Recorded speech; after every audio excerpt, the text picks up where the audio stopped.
Assalamualaikum warahmatullahi wabarakatuh. Alhamdulillah kita masih diberikan kesehatan badan sehingga kita dapat melakukan kewajiban kita sebagai penerima manfaat PKH, yaitu pertemuan P2K2. Apa kabar ibu-ibu hari ini? Sehat? Alhamdulillah. Baiklah ibu-ibu semuanya, sebelum kita memasuki pembahasan kita pada hari ini, masih ingat nggak pelajaran apa yang telah kita pelajaran pada bulan lalu? Oke, terima kasih Bu Yeni. Jadi di bulan kemarin kita membahas tentang cermat, meminjam dan menabung. Nah, jadi pembelajaran pada hari ini itu ada hubungannya dengan pembahasan kita, yaitu memulai usaha. Nah, jadi sebelum kita membahas, ada yang sudah memiliki usaha enggak di sini? Usaha apa yang sudah dimiliki ibu-ibu semuanya? Oh, ada usaha keripik pisang, usaha tape, usaha apa lagi? Dan usaha kantin rumahan. Oke, Ibu.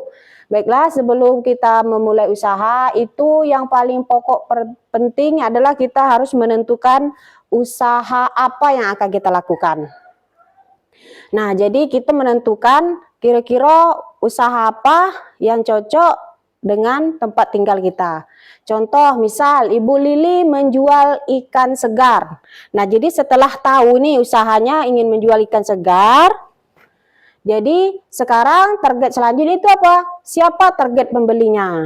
Nah, jadi kalau usaha keripik singkong, paling target usahanya titip ke warung-warung atau menerima PO atau pre-order. Nah, yang kedua itu kalau Ibu Lili yang jual ikan pasar, target pembeli itu adalah ibu-ibu yang berbelanja ke pasar gitu.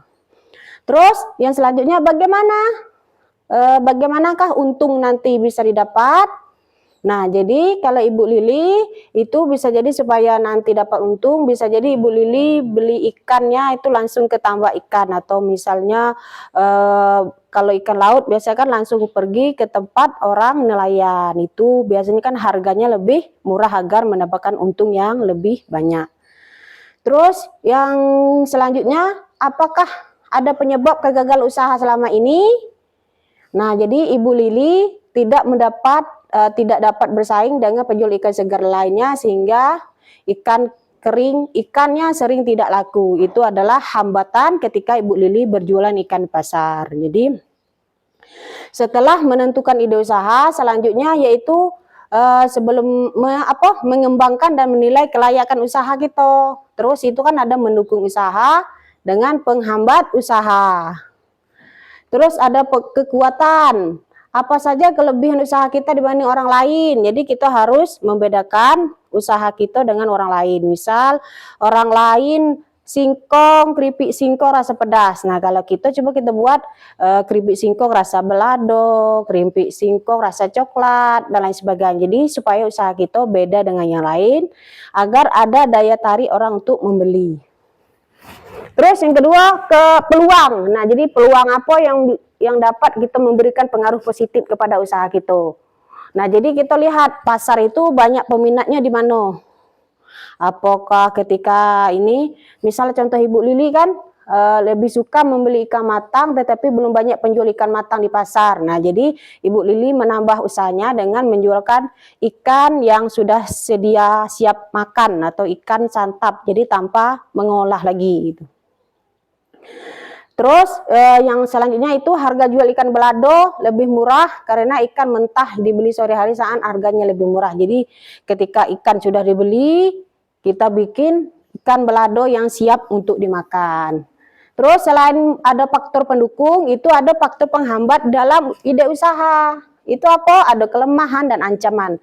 Kelemahannya apa saja kekurangan usaha kita dibanding usaha lain? Nah, itu kan kalau masakan yang dijual itu tidak layak dan tidak banyak variasi. Jadi kita banyak variasi seperti saya bilang sebelum tadi, keripik singkong rasa belado, rasa coklat, bikin varian rasa gitu. Itu adalah supaya tidak ada kelemahan di dalam penghambat usaha. Terus ancaman apa saja yang di luar, misalnya kan faktor pengaruh, karena banyak sekarang kan yang bikin usaha keripik ubi. Jadi banyak ancaman-ancaman. Terus selanjutnya itu setelah kita menentukan ide usaha, terus mengetahui faktor pendukung, faktor penghambat, terus kita hitung anggaran dari hasil penjualan tadi. Contoh kecil nih, ini ada anggaran usaha per minggu, jadi kita hitung nih, uang yang masuk, kita kalikan 6 hari dikali 18 ekor ikan, jadi total 540.000. Nah, jadi ini adalah modal awal atau duit yang dikeluarkan agar nanti pas usaha sudah berjalan kita mengetahui sesuai nggak duit yang masuk dengan yang apa yang kita keluarkan.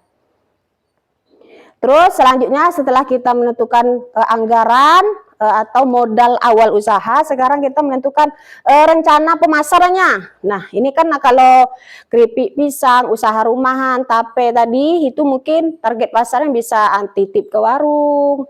Terus apalagi Ibu? Bisa dititip ke pasar atau misalnya orang memesan langsung kepada kita. Nah, ini rencana pemasaran itu yang pertama pastikan barang dagangan bermutu baik. Jadi kita utamakan kualitas barang atau kualitas usaha yang akan kita jualkan. Terus yang selanjutnya berikan harga yang murah dan bersaing. Jadi ketika orang jual, contoh orang jual 10.000, kita jual 8.000. Jadi yang penting kita tidak buntung atau tidak rugi. Terus cari lokasi berjualan yang strategis. Nah, jadi ketika kita punya usaha, kalau bisa cari yang strategis, misal di pasar, atau dititip ke warung-warung dan lain sebagainya. Setelah itu, yaitu promosikan barangan dagangan kita setiap saat. Nah, sekarang kan lagi zamannya zamannya global, atau misalnya semua kan sudah di gadget galau, sosmed sudah beraneka ragam, jadi bisa saja kita mempromosikan misal di Facebook, Instagram, TikTok dan sebagainya. Baiklah ibu-ibu semuanya, ada yang ingin bertanya? Oke, baiklah, pembahasan kita pada hari ini sudah jelas. Saya harap apa yang sudah kita pelajari, apa yang sudah saya sampaikan bisa kita praktekkan di rumah. Oke, saya akhiri. Wassalamualaikum warahmatullahi wabarakatuh.